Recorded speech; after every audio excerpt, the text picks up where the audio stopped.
ہمارا بڑا سرمایہ اولاد ہے، بڑا سرمایہ ہے، اور ہمارے لیے نسلوں در نسل صدقہ جاریہ بھی ہے، اور ہمارا دنیوی اخروی ذخیرہ بھی ہے۔ اپنے سرمایے کی حفاظت کی جاتی ہے، اپنے سرمایے کو ضائع نہیں کیا جاتا، اور اپنے سرمایے کو اندھا دھند نہیں لگایا جاتا، دیکھ کر لگایا جاتا ہے کہاں نفع ہوگا، کہاں یقینی نفع ہے، اور کہاں اپنے اختیار میں ہے، اور کہاں سرمایہ لگانے کے بعد اپنا اختیار نہیں ہے۔ ایسا نہ ہو کہ یہ سرمایہ ہی ہاتھ سے نکل جائے۔ تو اولاد بڑا سرمایہ ہے۔ میرے محبوب، میرے حبیب، میرے آقا، میرے مولا صلی اللہ علیہ وسلم کے پاک ارشادات ہمیں بہت متوجہ کرتے ہیں، اور ہماری حیثیت بڑی واضح کرتے ہیں۔ ہمیں تو اپنی حیثیت کا پتہ نہیں، اپنے منصب کا، اپنے عہدے کا پتہ نہیں ہے۔ ہمارے بہت سارے مناصب ہیں، بڑے عہدے ہیں، اور وہ بھی وقتی نہیں ہیں، اور ان عہدوں میں ریٹائرمنٹ نہیں ہے، تقاعد نہیں ہے، یہ مسلسل ہے اور تازہ دم ہے۔ ہم میں سے ہر ایک اپنے نبی علیہ الصلوۃ والسلام کے پاک ارشاد کی روشنی میں حکمران بھی ہے۔ ہماری سلطنت ہے، ہماری رعایا ہے، ہمارے ماتحت ہے، ہماری بڑی ذمہ داری ہے، بہت حساس معاملہ ہے۔ ارشاد فرمایا کلکم راع وکلکم مسئول عن رعیتہ، آپ میں سے ہر ایک حکمران ہے، فرما روا ہے، بادشاہ ہے، اس سے اپنی رعایا کے بارے میں پوچھا جائے گا۔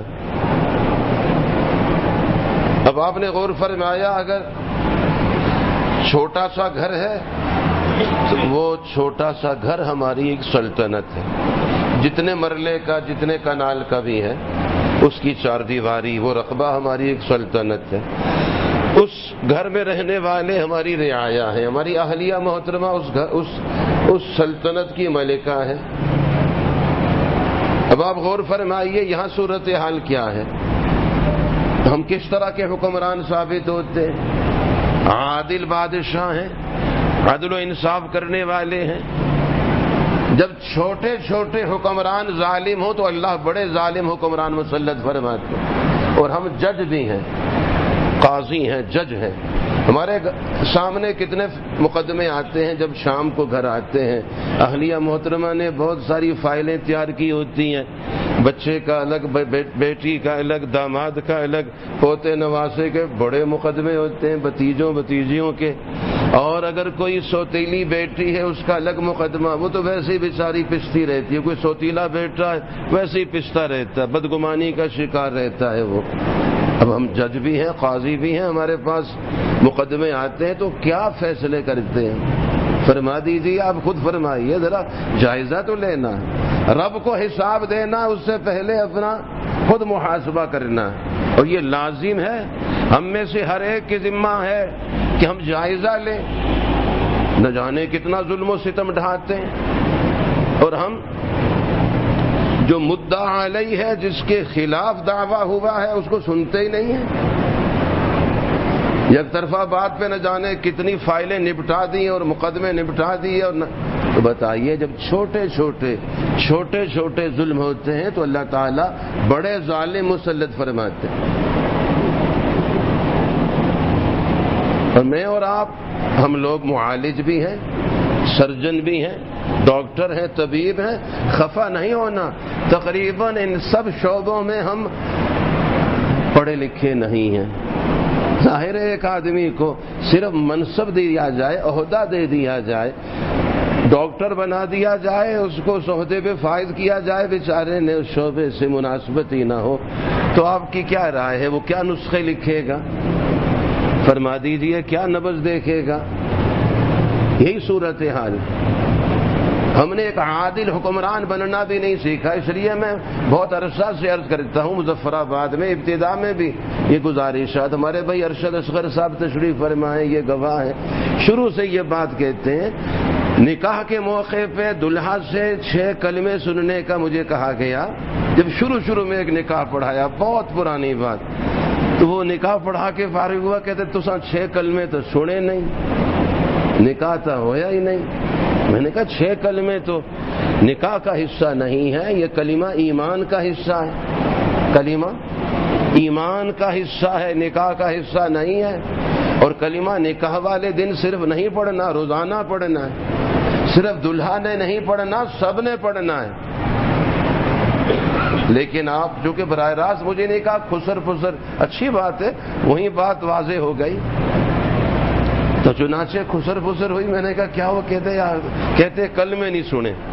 اچھا پھر میں نے کہا دیکھیے آج دلہا سے نہیں سنتا ہوں، اس کی خوشی کا دن ہے، پتہ نہیں کتنی دعائیں مانگ مانگ کے، دعائیں کرا کرا کے نکاح کی تاریخ طے ہوئی ہے، کیونکہ ہمارے ہاں بڑی غفلت ہے، بڑی غفلت ہے۔ بچہ بوڑھا ہو رہا ہوتا ہے، بڑھاپے کی عمر کو پہنچتا ہے، اور ہم ابھی سوچ رہے ہوتے ہیں اللہ پیراں تک کھلتا نہیں۔ آپ کیوں نہیں رشتہ؟ نہ اللہ پیراں تک کھلتا نہیں۔ پیراں تک کھلتا کیا چیز ہوتی ہے؟ میں نے کہا پاؤں پہ کھڑے ہونے کی بات کرتے ہیں، وہ گٹر میں گرا ہوا ہے، گند کھا رہا ہے، حرام میں مبتلا ہے۔ آپ پاؤں پہ کھڑے ہونے کی بات کرتے ہو، وہ اوندے منہ گٹر میں منہ مارتا ہے روزانہ۔ کیا والد ہیں آپ؟ میری بات واضح نہیں ہو رہی، اشارہ کر رہا ہوں۔ پاؤں پہ کھڑا ہے، پاؤں پہ کھڑا ہوگا جب نکاح ہوا، حلال پاکیزہ نسبت ملی، تب یہ کھڑا ہوگا، ابھی پھسلا ہوا ہے۔ بتائیے، سچ بتائیے۔ آپ دیکھیے، مجھے پتہ نہیں ہے ایکس رے میں یہ چیز نظر آئے گی، الٹرا ساؤنڈ میں نظر آئے گی، یہ چیز کس میں نظر آئے گی؟ ایم آر آئی میں نظر آئے گی، کس میں یہ چیز نظر آئے؟ کوئی ٹیسٹ تو ہونے چاہیے۔ ہم ڈاکٹر بیٹھے ہوئے، سارے معالج بیٹھے، بچوں کے ٹیسٹ بھی تو کرنے چاہیے۔ صورتحال کیا ہے؟ ہمیں تو نبض دیکھنا نہیں آتا۔ تو چنانچہ ہم نے کہا آج تو دلہا سے تو نہیں سنتا ہوں، ان کی خوشی کا دن ہے۔ اور دیکھیے 6 کلمے سنانا ویسے بھی یاد ہو، ازبر ہو، لیکن سب کے سامنے ذرا آدمی گھبرا جاتا ہے۔ میں نے کہا ان سے تو نہیں سنتا ہوں، آج سب سے سنتا ہوں، تو پسینہ پسینہ ہو گئے۔ میں نے کہا سب سنائیے پھر، اس پہ پسینہ پسینہ ہوئے۔ میں نے کہا دیکھیے کلمہ طیبہ ذرا سب پڑھے، لا الہ الا اللہ محمد الرسول اللہ، سبھی نے پڑھنا ہے، کم از کم 100 مرتبہ روزانہ پڑھنا ہے۔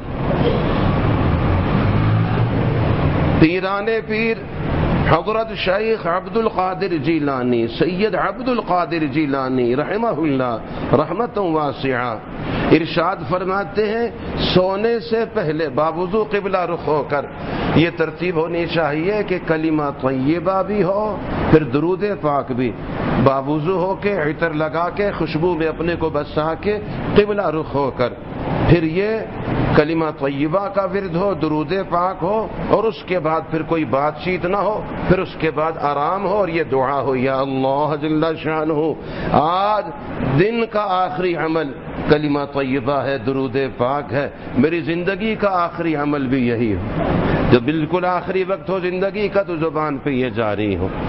یہ تو کثرت سے کم از کم 100 مرتبہ ہے، زیادہ کی کوئی حد نہیں۔ کلمہ طیبہ جتنا زیادہ ہو اتنا کم ہے، کثرت سے اس کا ذکر کرنا ہے، سبھی کو کرنا ہے۔ ہم نے کہا یہ بات نہیں ہے، میں کیا کروں گا، آئندہ 6 کلمے نہیں سنوں گا، میں اس دلہا کا نکاح نہیں پڑھاؤں گا جب تک یہ خاوند بننے کے آداب مسائل یہ مجھے نہیں سنائے گا۔ اناڑی آدمی کو آپ پرانی گاڑی دے دیتے ہیں، اناڑی آدمی کو پرانی گاڑی نہیں دیتے کہ مارے گا اپنے آپ کو بھی، کسی کو مارے گا، گاڑی کو بھی مارے گا۔ اناڑی آدمی کو پرانی گاڑی نہیں دیتے، اناڑی لڑکے کو نئی نویلی دلہن دے دیتے ہیں، وہ کتنے ایکسیڈنٹ کرتا ہے، کتنی طلاقیں دے چکا ہوتا ہے، اس کو چلانا ہی نہیں آتا۔